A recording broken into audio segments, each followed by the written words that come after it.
بسم اللہ الرحمن الرحیم۔ آج جس سبق کے موضوع کو دہرایا جا رہا ہے وہ دو سوال ہیں جو حکماء کی طرف سے کیے گئے ہیں۔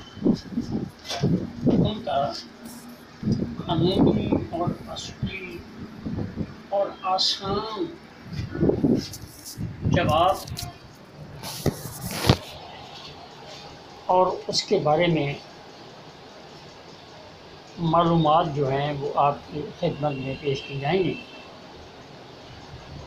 پہلا سوال یہ ہے کہ اگر عضلاتی نبض میں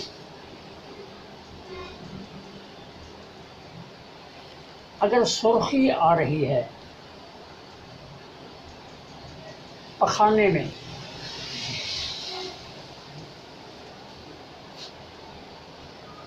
تو وہ سودا ہے یا وہ خون ہے؟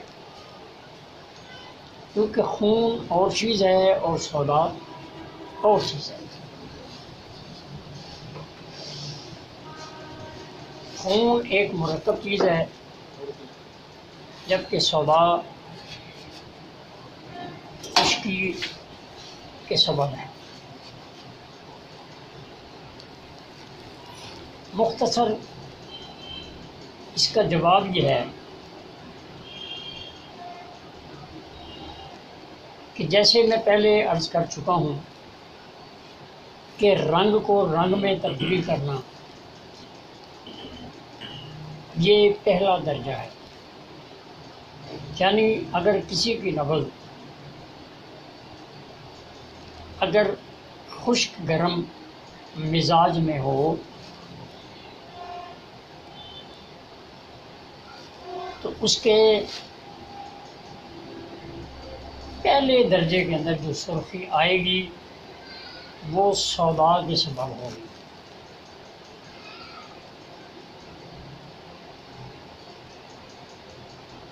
یعنی وہ نبض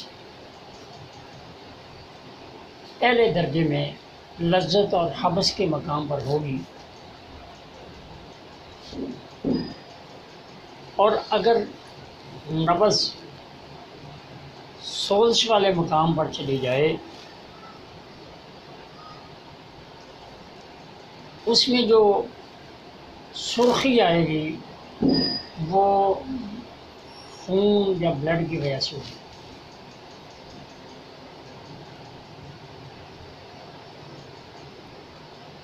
نتیجہ یہ ہوا کہ آپ نے صرف نبض کو ہی نہیں سمجھنا بلکہ نبض کے مدارج مرض کو بھی سمجھنا۔ پہلے درجے میں مدارج مرض میں لذت اور حبس میں جب اس کا بول و براس اگر سرخی مائل ہو تو وہ سودا کے سبب ہے، اور اگر نبض سوزش کے مقام پر چلی جائے تو پھر وہ خانہ جو ہے اس کے اندر خون کی آمیزش ہوگی جو کہ کسی شریان کے پھٹنے کا سبب ہوگا۔ دوسرا سوال کہ ہم نے اس کا علاج کیا کرنا ہے؟ جیسا کہ مزاج کو مزاج میں تبدیل کرنے کے لیے محرک دوائیوں کا استعمال اور غذا کا استعمال کافی ہوگا، اور صرف ایک ہی نبض کو جو کہ تحریک والی نبض ہے اس سے اگلی نبض کو صرف ایک ہی مزاج کا محرک شدید غذا اور دوا دینے سے رنگ کو رنگ میں تبدیل کر دیں گے اور اس کو مکمل شفا ہو جائے گی۔ اور اگر سوزش والا مقام پھٹ چکا ہے اور اس میں خون کی آمیزش آ رہی ہے تو پھر آپ نے یہ سمجھتے ہوئے کہ وہ اعضاء سوزش کی وجہ سے پھٹ چکا ہے، اس میں سے خون رس رہا ہے اور وہ بخانے میں سبب ہے، تو وہاں آپ نے اگلے درجے کی دوائیوں کا انتخاب کرنا ہے سوزش کو کم کرنے کے لیے، جس میں ملین ہے، مسل ہے، اور آگے والی ایک نبض کی دوائی اس کے ساتھ لازمی شامل ہوگی، جس کو محرک شدید استعمال کرانے سے فوری فائدہ ہوگا۔ دونوں نبضوں کو غذا اور دوا کے طور پر حکمت کے ان گہرائیوں کو سمجھتے ہوئے، اصولوں کو سمجھتے ہوئے آپ غذا اور دوا کا استعمال کرائیں گے تو یہ دونوں چیزیں الحمدللہ اللہ کے فضل و کرم سے ٹھیک ہو جائیں گی۔ ایک دوسرا سوال وہ یہ ہے کہ اگر کسی مریض کو، مریضہ کو اگر آنکھ میں شدید درد پیدا ہو گیا اور وہ برداشت سے باہر ہے، کسی کروٹ سکون نہیں ہے، ہم پہلے طب کے زمان میں اس کو ہم اُل کہتے ہیں کہ اُل کا درد، وہ ایسا محسوس ہوتا ہے جیسے آنکھ کے اندر کسی چیز کو چبھو دیا گیا ہے۔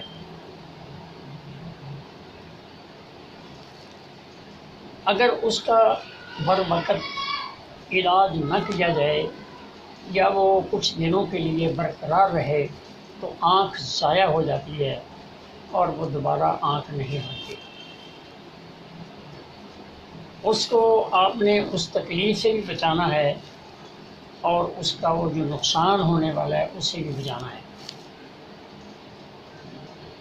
اس کے لیے آپ نے علاج سمجھنا ہے۔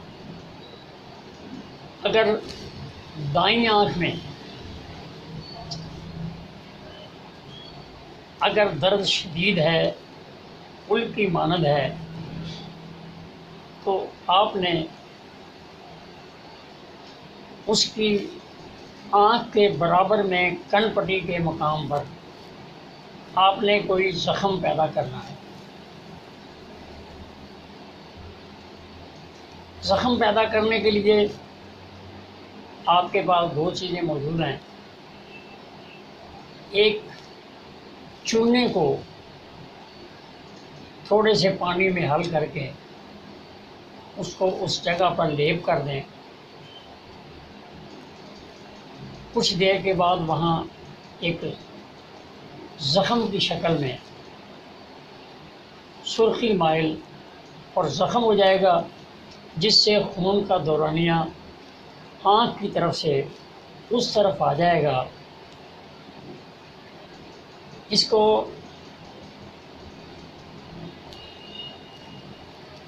اس علاج کو ہم یہ کہیں گے کہ مرض کو ہم نے کسی اور طرف کر لیا ہے اور آنکھ کو بچا لیا گیا ہے۔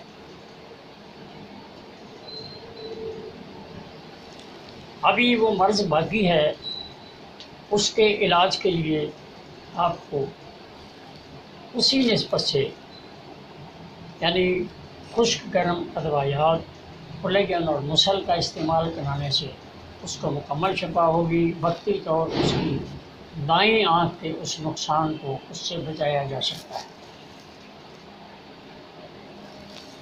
پیاز کے باندھنے سے یا چونے کے لگانے سے، پیاز کو کوٹ کر باندھے یا چونے کے باندھنے سے جو زخم ہوگا وہ اصولی اور قانونی طور پر ہوگا اور اس کی آنکھ کو جو نقصان ہونے والا ہے اس سے بچایا جا سکے گا۔ اگر کسی کی بائیں آنکھ کے اندر اگر درد شدید ہو رہا ہو تو اس کے لیے بائیں آنکھ کے درد کے ظاہر کرنے کے لیے اور آنکھ کو بچانے کے لیے آپ کے پاس جو چیز موجود ہے وہ آنکھ کا دودھ، اس کو آپ کسی روئی کے اندر تر کر کے آنکھ کا دودھ جب آپ باندھیں گے تو کچھ دیر کے بعد وہاں سرخی ظاہر ہوگی اور اس کی آنکھ کا درد جو ہے وہ کم ہونا شروع ہو جائے گا،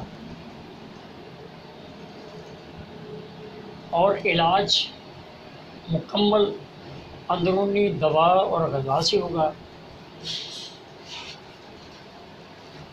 یہ دونوں صورتیں آنکھ کے شدید نقصان کو اور شدید تکلیف کو دور کرنے کے لیے استعمال ہو سکتی ہیں، اور اگر نبض سوجھ بوجھ سے اگر دیکھی جائے تو اگر کسی کی نبض اگر عضلاتی اعصابی ہے، یعنی خشکی تری کی طرف مائل ہے، تو پھر چونا استعمال نہ کریں، بلکہ پیاز یا لہسن دونوں میں سے کوئی چیز وہاں پر استعمال کرنے سے ایک زخم ہو جائے گا اور اس کی آنکھ جو ہے وہ بھی بچے گی، اور اس کا جو نقصان ہے اور تکلیف ہے وہ دونوں جو ہے وہ ٹھیک ہو جائیں گی۔ باقی علاج نبض کے مطابق ہی سوچ سمجھ کر کرنے سے مکمل فائدہ ہوگا۔ ایک بات اور میں اسی ضمن میں جو کہنا چاہتا ہوں وہ یہ ہے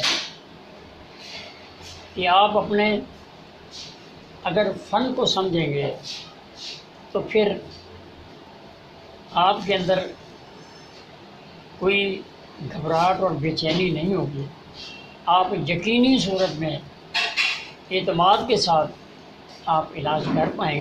اگر آپ کے پاس علمی سوجھ بوجھ مکمل نہیں ہوگی تو آپ خود اضطراب میں ہوں گے، اور اس علاج کو مکمل کرنا آپ کے لیے ذرا آسان نہیں ہوگا۔